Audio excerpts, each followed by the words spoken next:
All right, we're going to put me on, but we're going to put you behind me. God morning, God morning, God morning. All right now. What's going on? Welcome up to the attic with your queen, Miss E, in the Truck Driver Chronicles. Welcome back. I know I said Tuesday was going to be the last one, but I decided since I already committed to Monday, Tuesdays, and Fridays, Friday was going to be the Season 2 finale, y'all. Welcome to the end of Season 2.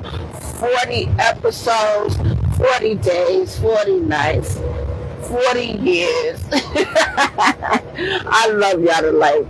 Listen, hold on. Something's going on with the hater blockers. But, shades, all right. Yeah, my other ones, I done lost my other ones. They in the car. You know, y'all cars always be eating up stuff. I'm out here in the sand mines today. It's a little dusty. Matter of fact, it's a whole lot dusty. Y'all can hear me out there. How have y'all been doing? How was y'all Wednesday and y'all Thursday? Because you know every day is a yay day. And it's Friday, y'all. It is Friday. And I'm out here. I am out here. I've been feeling a little anxious. I don't know if it's anxious or a God feeling, you know, the discern feeling, you know, when you get those little butterflies. And I think I was talking about it a week ago or so, and I was like, I still have that feeling. This feeling just keep coming. Is this a good thing or a bad thing, Lord? Well, I tell you what. Because I'm transparent. I'll tell you what it is. Monday and Tuesday, I shared my weekend with you guys. I've shared my weekend. Keep in mind it was a beautiful weekend. Shout out to Aunt Jamel, Uncle Slater, my little people's royal, my God, my homie, that's my girl, Suki, Sinai. And white chocolate sugar cookie. I love you, girl. We did our dance. And look, and she on it too. We said it, she knows. She's like, I love it. My mom, my daughter. And I also shared some events that happened some time back that we were still healing from, and not claiming, and I never want to claim ever again to have it together. That's why I said we're never arrived, you know. It's just some people are in levels that others are not, and some people will deal better this way than that way, and learning all of that on this Christian walk, it can be so exciting, it can be confusing, it can be, oh my God, heartbreaking. It's so many, it's more than just those emotions that go on this walk that I'm on. And I really embrace it. I love the Lord. And I ask God, I said, am I doing this right? Okay. Is it me that gets tired of, you know, is it just me? No, it's not just me. But it is me today going to talk about the uncomfortability of not getting it out, of not sharing your thoughts in the matter, especially when it comes to relationships. We always talk about how communication is key. It's only key when that person wants to communicate that situation, that subject with you. But I don't know. I don't know. I don't like confusion, because I know where confusion comes from. I don't like conflict. Me and my brother really didn't like conflict. It just came to us, and we had to do what we had to do. But at the end of the day, we don't want no smoke, you know? I just want peace in the land. So I say that to say, Monday, I welcomed y'all into my weekend. Tuesday, I explained how God was in the midst of it the whole time, and how everything, panned out. Well, I understand that if you're not brought up in the thing, a lot of conversation is going to be foreign and misunderstood and mistaken. Well, in this my season 2 finale, I'm not going to end this season without speaking about my 315. And everyone knows who my 315 is. According to God's heart, He feeds me with knowledge and understanding. Excuse me, y'all. Oh, Pastor Kurt T. Houston of Gethsemane Community Fellowship Baptist Church. I thank God for him. So I'm so grateful to be a member there. I'm so grateful to have grown there. And that's just for me. I invite you to open the open invitation. The invitation is open, y'all. 1317 Brambleton Avenue, Norfolk, Virginia. Hold on. All right. So we were in Bible study. And we were talking about the story, if you don't know about the story about Sariah, who's renamed Sarah, and Jesus Christmas. The Sarah and Hagar.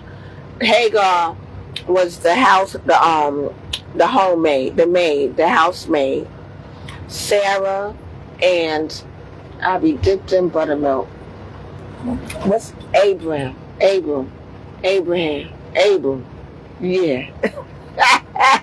See, I'm still getting, listen, I'm here, I know the story, right? Now this story, the title of my Bible study was Patience is the problem. I want to say patience is the problem. Patience is all our problem. That's what the pastor was getting at. Now the story about Sarah, Hagar, and Abram was Abram had a promise from God. A promise from God that he was going to have, that Sarah was going to become pregnant. Now,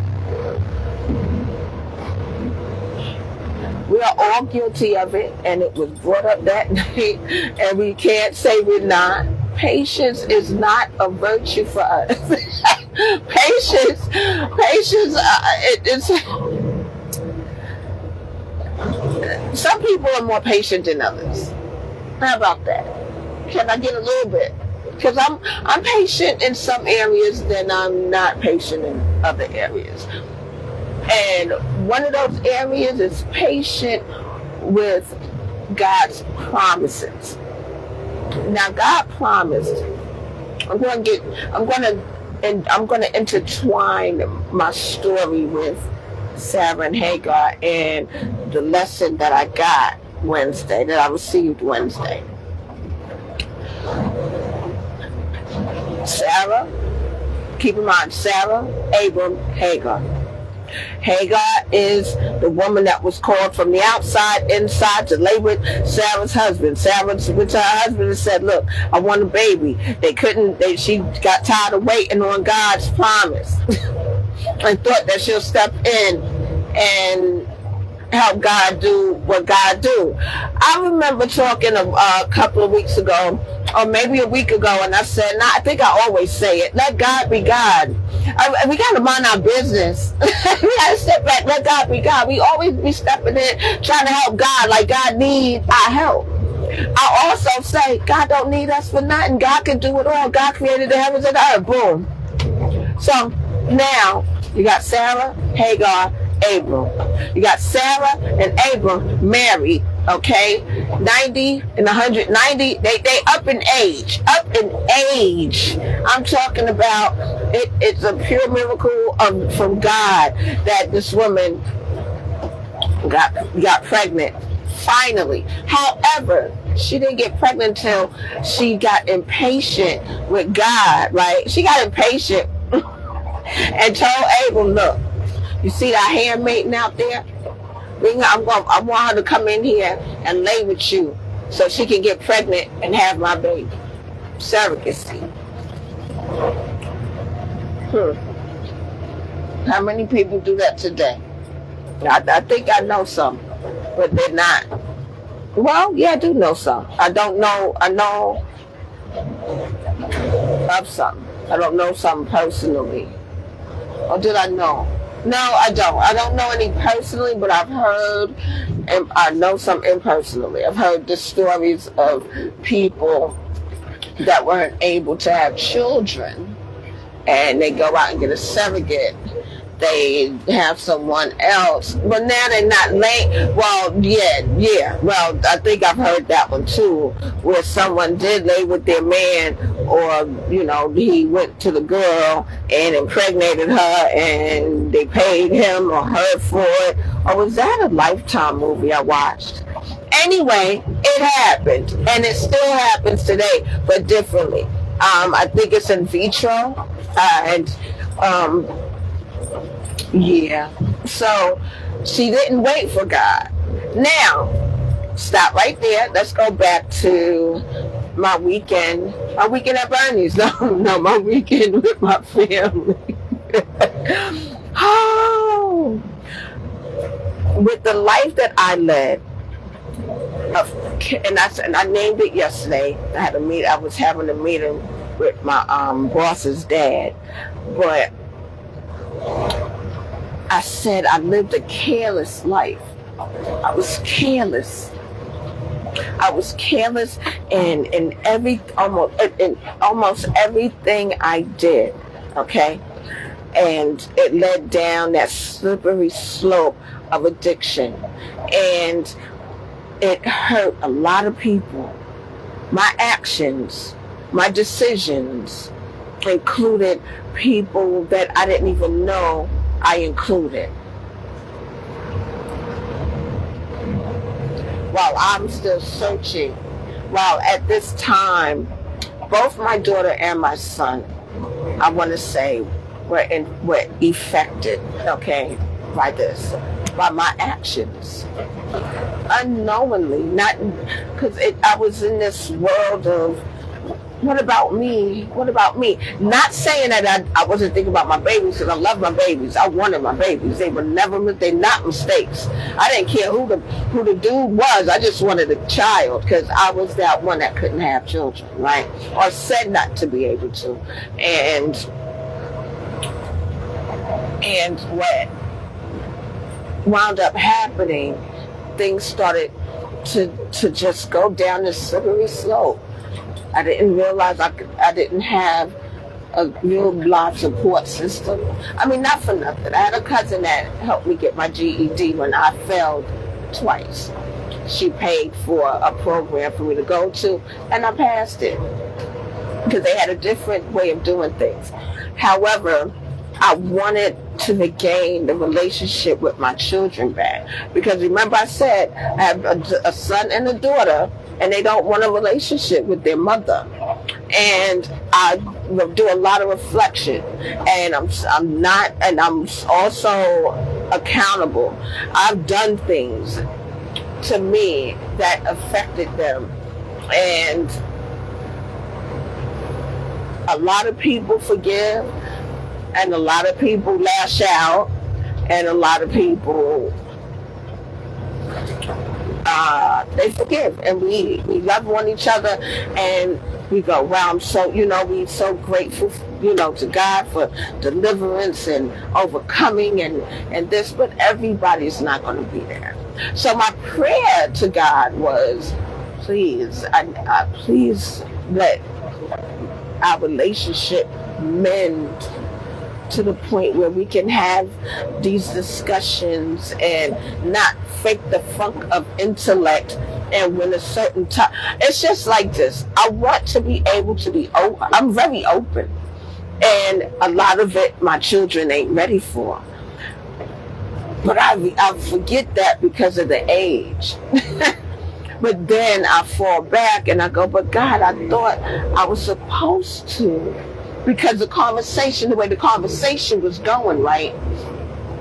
The way the conversation, because I try to be on time with the conversation, like, okay, and see, is this the right time, Lord? Is this the time to talk about it? Is this it where we can put it out there instead of sweeping things under the rug, instead of walking into the room and standing there like the elephant in the room? You know what I'm saying?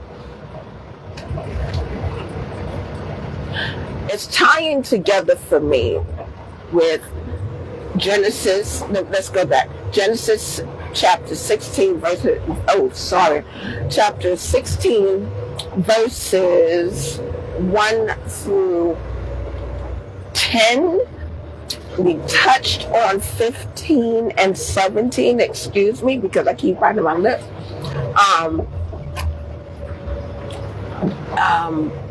But it's Genesis 16 1 through 10, touch on all the way to 17. Okay, now where the consequences come in, where the conflict come in, the confusion, and there was a couple of other scenes. My pastor said that I was like, oh man, God, I thought that was you. I get so caught up in my journey of faith and journey of Christian, my journey of faith and Christian, and that I'm thinking, and I really feel it, that okay, Lord, this is it, okay, and then at the end of the day, no. We have a thing of rationalizing situations. Is how he said it. We have a propensity, which is a tendency to rationalize when it's happening, but it's not happening fast enough for you. So we take the moment, whether right time or right discussion. Is it time? Are we trying to do God's job? After we, ask God to, to do this, God's timing is not our time, and God's thoughts are not our thoughts. His ways is not our ways. And we had this thing to get in the middle of it and think that we helping God. No, God don't need our help. And that's why it goes into, I was in a conviction mode. Like, did I do that right? Did I? Because see, not only, I spoke to my daughter the day after. I called my son. He never answers or calls me back. So I don't know. I do know he's okay. I do know he's alive because I may see him on Facebook. But there's no... I tell my prayer warrior at my church, because she'll ask every now and then, how's your son doing? Because I did have him come to church. He was a part of a group called Alpha Omega. I wanted him to have balance, because all he was doing was hanging outside. He needed balance, and that good side of the balance, I have hope to pray that he had gravitated, because he worked well together with his brothers, and when he graduated from it, it didn't move on. However, I still look back at me. What did I do? What did I do wrong? And one, not that I was pregnant or using, I was indulging after the fact. However, my world was chaotic. My world was always rah, rah, rah. And here they are, my babies. They watched, I did something in front of them while I was crying out to my mom, not realizing that they were right there, out of my daggone mind. That was the moment I thought I was committing suicide. I thought I was taking myself out. I'm going to explain the thought part. And then we're going to get back to stepping in on the work, on the promise that God gave you already. He said, I got you. You good. But I thought that was, at that time of the conversation, and then it went really weird. But back to what I affected my children with. I was out there and relapsed. That was the time I was telling y'all about the sitting around buckets of urine and feces for a toilet, and in places I knew God had to be there, because I got out of there, and it was ugly. It was so ugly, and I was gone for 3 days, up for 3 days. And I used to make meetings, okay? And so one of the meeting makers saw me at the corner looking a hot mess. I was standing under the JMZ train in Brooklyn, in Bed-Stuy, and right across the street from Bushwick, and right next to a bus stop. And she was like, I need to take you to the hospital. I was like, no, call my mother. So they called my mother, and they stand with me. They sit there with me. Oh, my head was a mess, man. I was a hot mess. Thank you, God. Thank you. And my mother pulls up. This is how I know I was grown up, but I was still crying out for the love of my parents, the love that I see. I was crying out, right? I was crying out, just crying out. And this was after my father passed away. I was still going through that. And my father used to say, and I told her this, I said, and the lady said, I think she was suicidal. I think she wanted to off herself. So my mother looked at me, she was like, that's funny. You're right on the train. Why don't you go up there and get in front of the train? Kill yourself, go ahead. It's right there. Oh, matter of fact, you right by a bus stop. Why didn't you wait right there till the bus came when you sit right there? Then I wouldn't have to come. I wouldn't have, all this wouldn't have been, And I heard that. And I said, it'd be okay once I'm gone. It'll be all right once I'm gone. Daddy used to say, don't nobody say nothing nice about you till you dead. That took me to the families that only see each other at funerals and get along, and they don't have nothing good to say until it's your funeral. And I was between delirious, high. I was a mess. So we go to the house, we get back to the house, and I'm still saying that to her. And what she did, what I told you she did all my life. She got on the phone, started gossiping. She got on the phone, said, yeah, I got her. She in here. Talking about she want to kill herself. She was right under the train. I told her she made a joke out of it. And my daughter was there. Then my son came when my abuser brought him, because I was gone for 3 days. Everybody's looking for me. He was looking for me. My brother was looking for me. Or was he in jail at this time? I think my brother was in prison at this time. But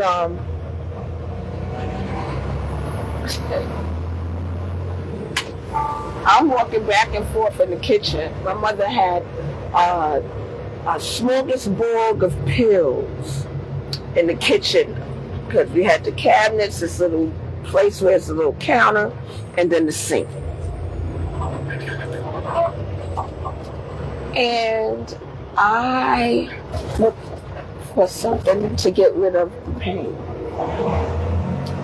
And I saw pain. Didn't turn it around, didn't do nothing, saw pain. So while my mother's talking, I'm back and forth. I'm walking back and forth, popping a pill. Every word she's saying, she's not even paying attention. She's not even looking at me. She's just back and forth still talking about me. And I'm just a popping. I'm like, I even started dousing them in my mouth and swallowing them about 3-4 at a time.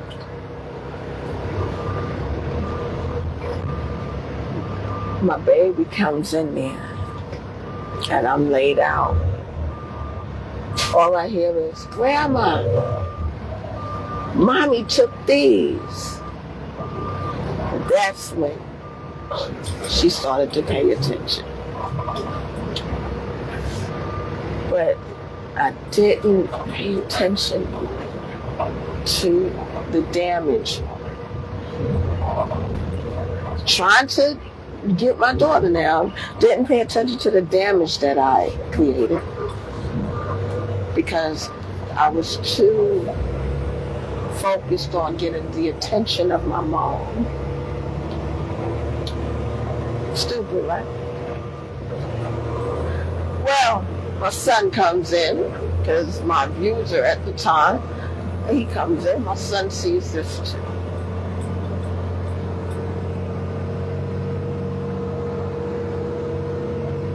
He doesn't know what's going on, but then eventually he did. I'm backing up the sand. Hold on, yeah, run. Coming back there.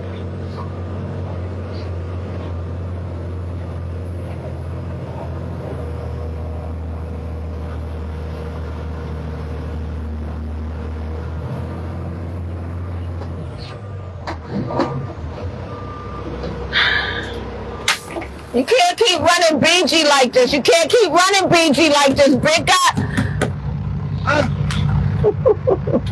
You got this? He got it. He got it. Yeah, he got it. Thank you, Ben. Hold on, y'all. So now, we talk about stems and roots, right? Yeah.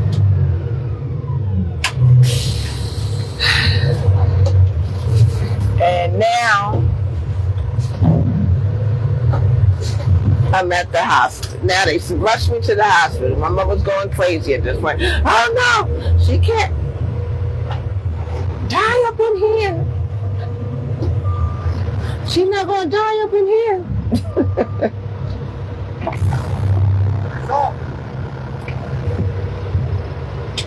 And she calls the neighbor. And she comes and they call the ambulance. We at the hospital. They pump me. They do what they do. Now you know you gotta be there 7 days. Cause this was a suicide attempt. That's what I told my brother when his wife kept saying, I'm in the hospital, I tried to kill myself and she was home that night. Nah, it don't work like that. It doesn't work like that. And needless to say,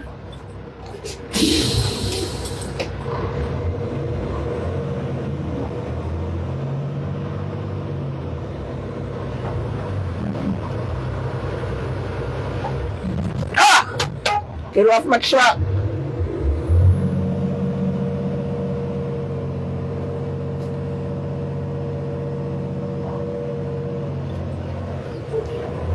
Now I gotta check my truck, see if he damaged it or not.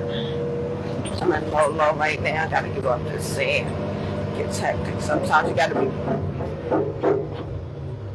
Oh man. Sometimes you gotta be pulled. Sometimes you gotta be pushed up out of here.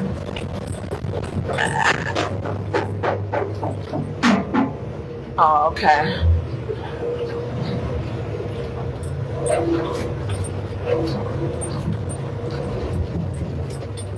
So now, needless to say, my joints, I don't have no problems with my joints for the rest of my life. And this happened, woo, oh my God, so many years ago, almost 10, 1, 2, 3, 25. I think I was 30. Yeah. Because the pills wound up being arthritis pills. Yeah. That's God. That's God. Now, here I am today in my clean life, my clean changed life, wanting and taking my time, but being impatient at the same time. What up, Pam? Good morning. Being impatient at the same time, but taking my time. Pray to God that me and my children become like we used to be and how I dreamed it to be, because we all dream for something that we didn't have. And God morning, Pam, sorry about that, Pam. And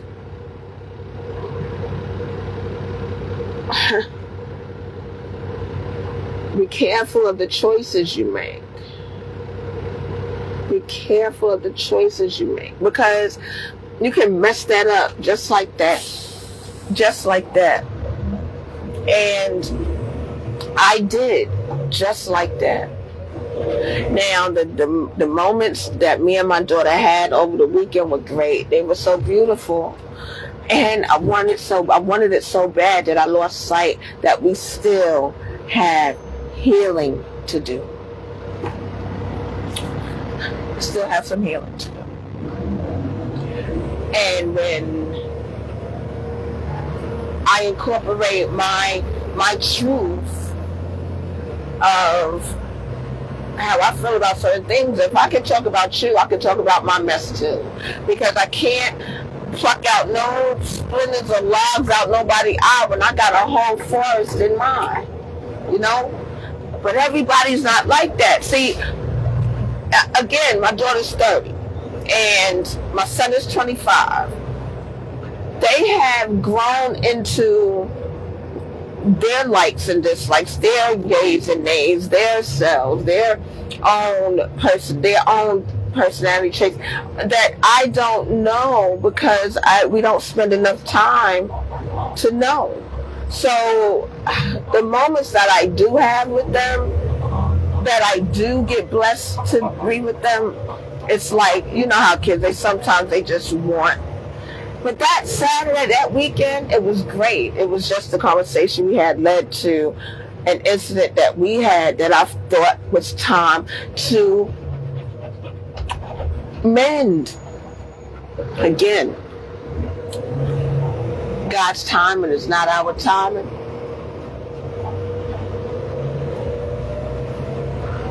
I guess my patience ran out like Sarah's. And when Hagar got pregnant and had the baby, it was another story. She regretted she blamed it on the man for saying yes to her idea of getting another woman pregnant because she was young and vibrant instead of waiting on God's promise. So, Genesis 16, 1 through 17 really got me. Thanks again, Pastor Houston. Thanks again. I thank God for you. I feel a lot better now because now it's not, although the attic is designed to come on up and lay it on down and heal, and to heal, to start the healing, right? Let's go. I love my babies and they know it. Now I'm really staying in prayer. I gotta pray on making consecration my life. It's sort of like repentance, but it's a everyday thing, because we repent every day because we do so many things. We don't even realize that we're doing, if it's wrong, because we did it so long, it seems right. Stuff like that. Oh wait, oh my seatbelt, oh sugar shame.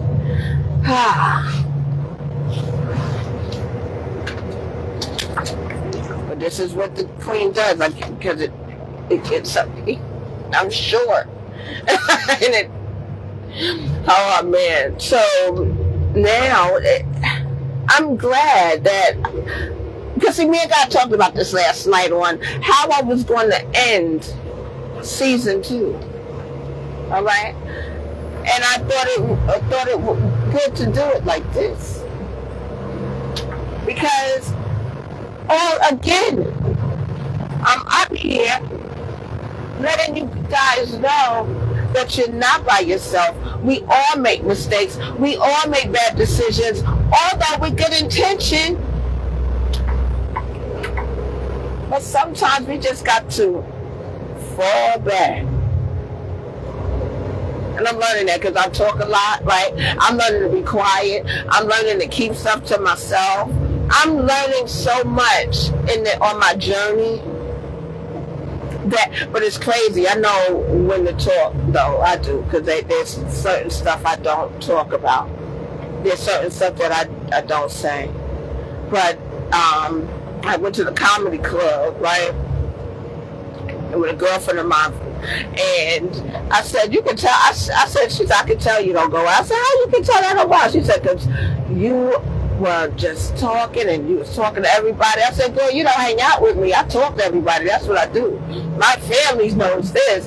I said, I've been doing that. But to go out and really be comfortable, that was my thing, to be comfortable around a whole bunch of people. Now, when I go with my boys, when I go to chill with Rakim and everybody and Big Daddy Kane, all of them, I'm good, because I got security. We got our private room. I got backstage, and I'm not in the confines of a crowd. But I'm in my elements, and I'm with people that I trust. But the comedy club, I didn't know, and I was just like, Erica, relax, release. It's okay. It's okay. Because see, I was that girl that always had to be around people. I was that girl that knew everybody internationally. I was that girl that always had traffic coming in our house. Now I'm not. I am Ephesians 3:9, if I'm not mistaken. I am learning. I have learned to live a quiet life. I've learned to live a quiet life without meddling and minded my business. And I'm gonna pass that on to y'all. Live a quiet life. Don't meddle. Mind your business. Okay. Even when they got people trying to pull you in their business, you sit back and find out what category do they need you.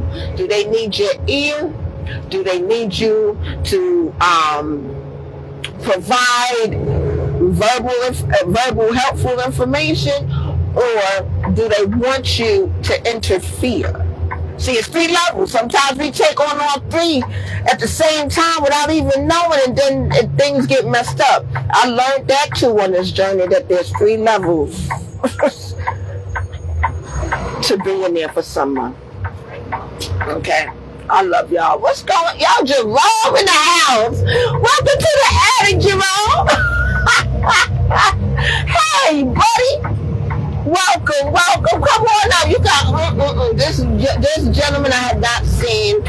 years I lived on the beach. We moved away. Good company, good company, good company. Welcome to the attic, Jerome. All right. So, and you made it to the season 2 finale. Everybody give him a clap. I wish I had my machines. Oh man, this is absolutely amazing.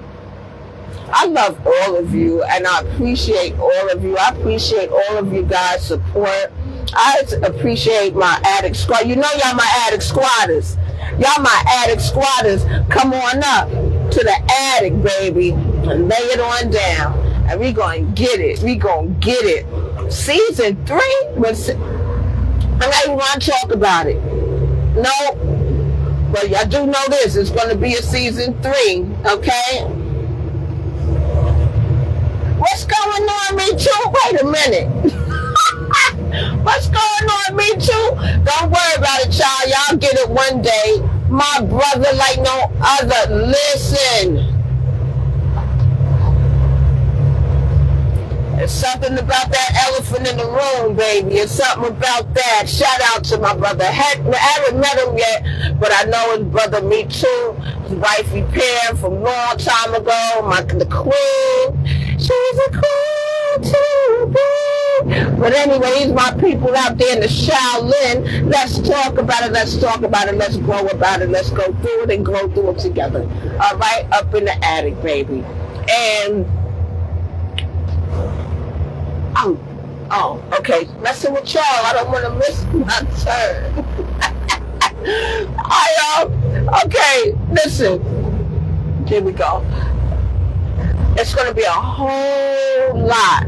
Because see, season 1 and season 2 was a whole lot of trauma building, right? Trauma bonding. Let's say it. Let's call it what it is. That was a patient resistance. And I thank God. Yeah. Good looking out, bro. Travel safe. Look, I got my seatbelt on. I do. I just had to put it because I'm short and it goes up here and I know I'm just gonna cover the mic. I'm secure. Good looking out. Much love.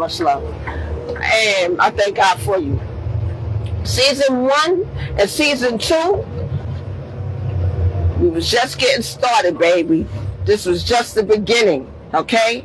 And what happens in the beginning? It's a whole lot of cracks to seal, a whole lot of uphill battles to go over, and a whole lot of accountability to take, all right? We got to be accountable for everything that we do and stop putting it on other people. And that's what the finale just did, okay? Season 2 finale, I just shared the story. I shared the story of Sarah, Abraham, and Hagar.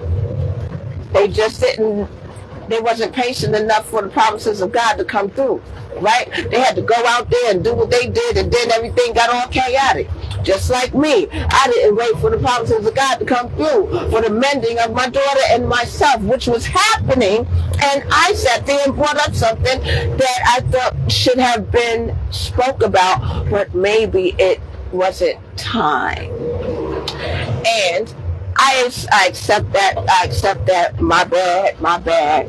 And glory to God for it. Because see, conviction is what I want, not condemnation. All right? Condemnation is of the devil and conviction is of God. Telling you, now sit down and let's recap.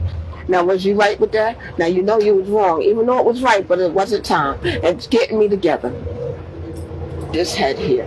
So, I love it. I thank God for all of you. Now, like I said, season 1 and season 2 was a whole bunch of trauma bonding. That's it.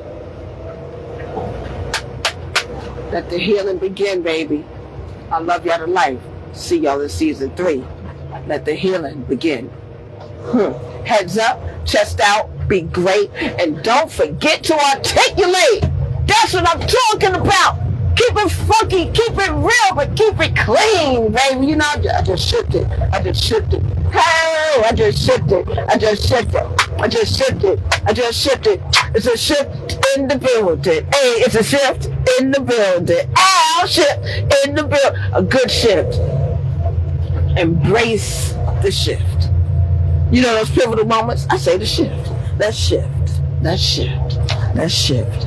Let's shift. Yeah, I'm in the yard, so that's why I can act like this. I'm not on the highway or nothing like that. Oh shit, angryelephant.net. Holla at your boy, angryelephant.net. Say it. Say it.